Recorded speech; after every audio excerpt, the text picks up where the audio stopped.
Namaste.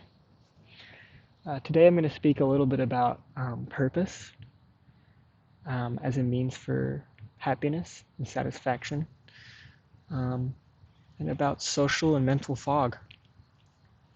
Um, I'm going to start out by offering it's kind of rhetorical. I mean, I'm talking to a screen right now. So, what provides perspective? Excuse me. So I offered the answer, space. What's giving me perspective on this town behind me and these buildings, where these buildings sit in relation to the landscape around them, as well as their relationship to each other spatially. It's space. I've given myself space and vantage point and perspective to help me get a little context on the buildings and creations behind me. The first noble truth of the Buddha is that life is suffering.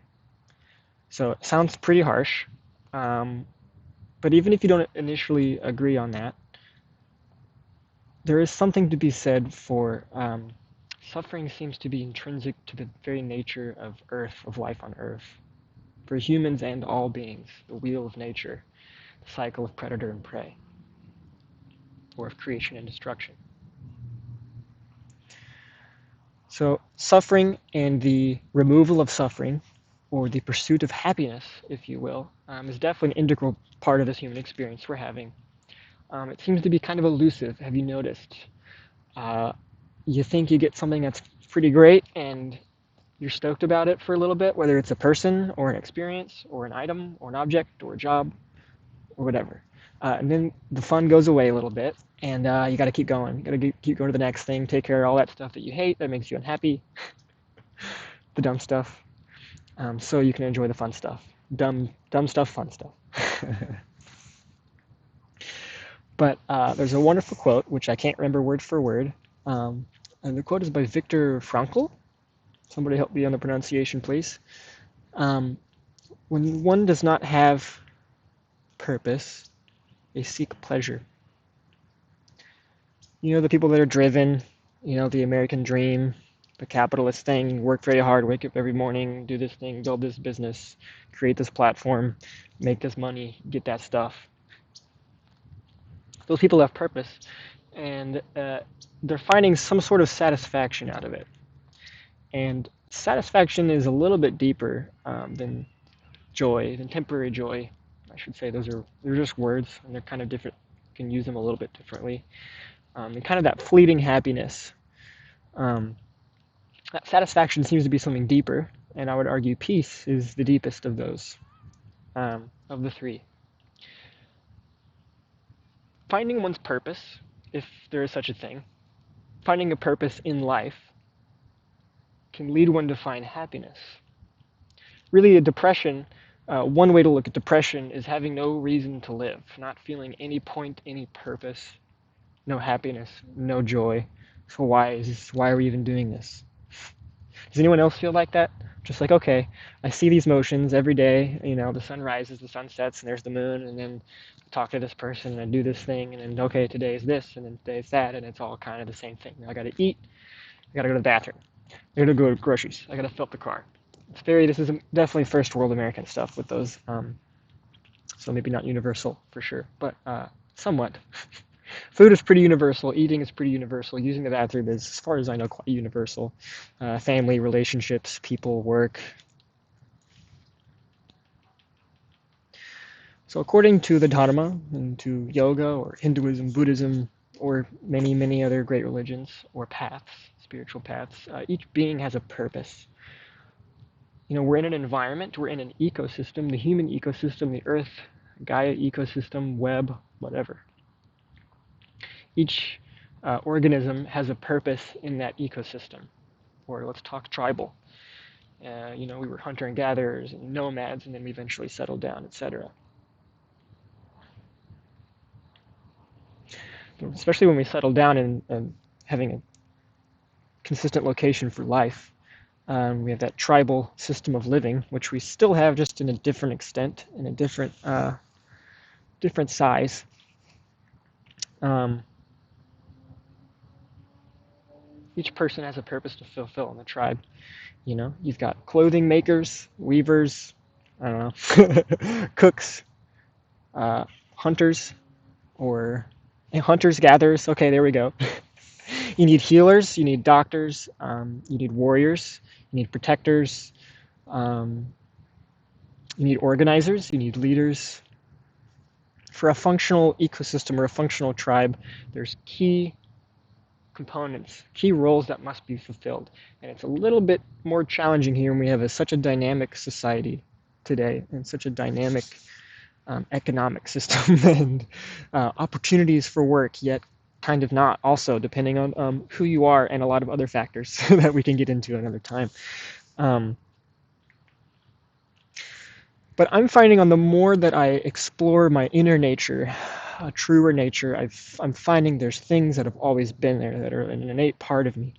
And I'm simply unfolding this flower and learning more and more about myself. It doesn't stop. We have all these voices. Hello. No thanks. We have these voices in our head that speak through the mode of thought, and sometimes underneath thought, just immediate reactions. They tell us who we are, how we think, how we act. Oh, I'm always, I love sleeping. I got to sleep so much every night. Or oh, I don't like to be in this situation. I don't like to I don't like to have to lie. I don't know why I thought about that. I don't, though. It's true. Don't like lying. It's not fun. I'm totally introverted. Can't too much social anxiety. Can't talk to this person. It's not my thing. I don't like this kind of music. I don't like this kind of stuff, etc., etc., etc. Great. Seems like it's a constant. It's really not. It's not a constant. I mean, I can't say you're not going to hate freeform jazz your whole life, and you would be very free to. But when it comes to our habits, those are changeable. Our beliefs are always changing, some faster than others, but the beliefs are changing, even if it's just subtly.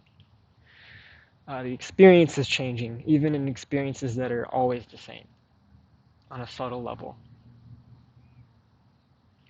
You go and do the same job every day. Some days you're just like, I don't know what is up with today. I do not want to go to work. I'm really not feeling it.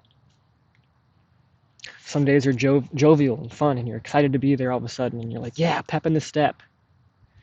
It's a constant evolving process. But I offer that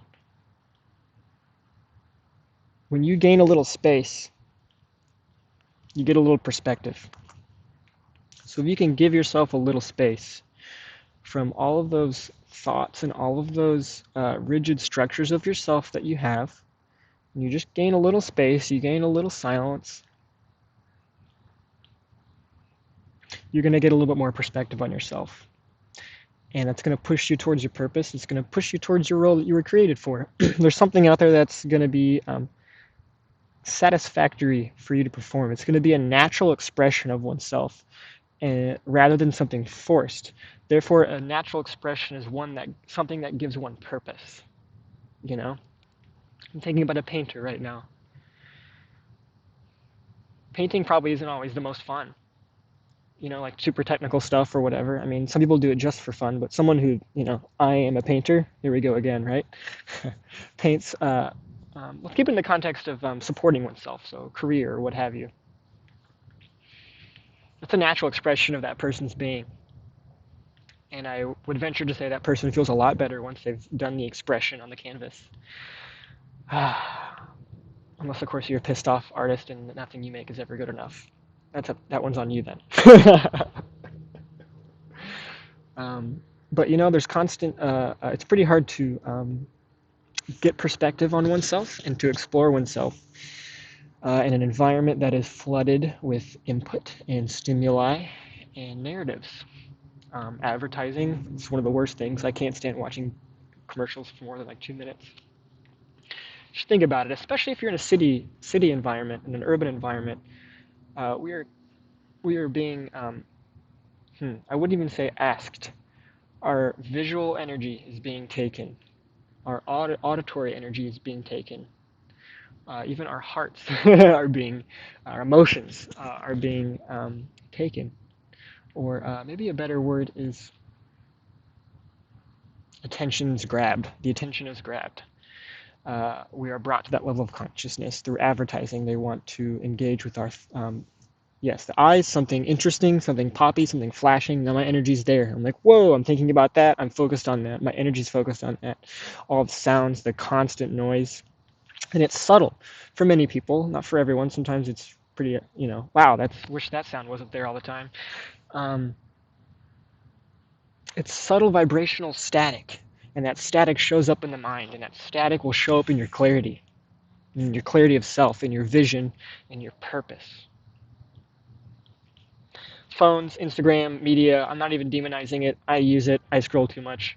But the point is I can feel the difference when I'm in a space of clarity because I give myself, that word again, space from all of these things, all this input, all of this stimuli that's creating a fog in my energy, right? Everything's got electromagnetic fields. Okay, well, many things, especially in our culture, the lights, the machines, the AC, the electrical wires, the systems, the sirens, cars, batteries, phones, anything electrical. Human bodies have biomagnetic fields. We got radio waves, microwaves, gamma waves, delta, all that fun stuff, right? All the metaphysical stuff. If I'm a radio right now, and I can tune into different frequencies, I can get certain wavelengths that are in this space here, going through my body even, moving through here. And so they're there. They're totally there. I'm just not conscious of it.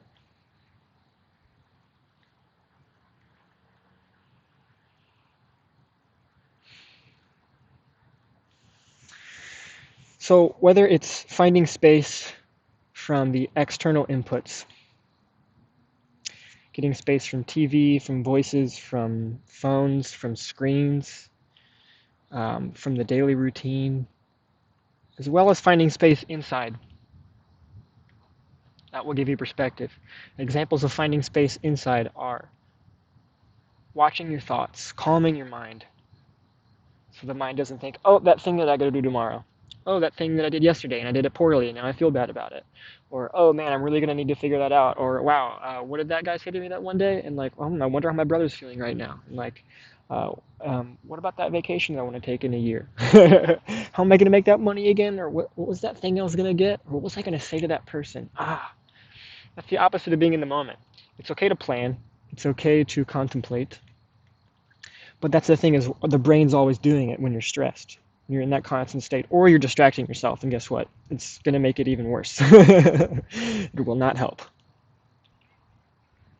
When you get more space, and you make sukha, good space, in here and out here, even if it's just for a day, or a couple of days or an afternoon, it's a spectrum. The afternoon of a little bit of mental and vibrational space will do you good, especially if you have the sankalpa and the intention to find self, find the purpose, find the light within, find how it wants to be expressed.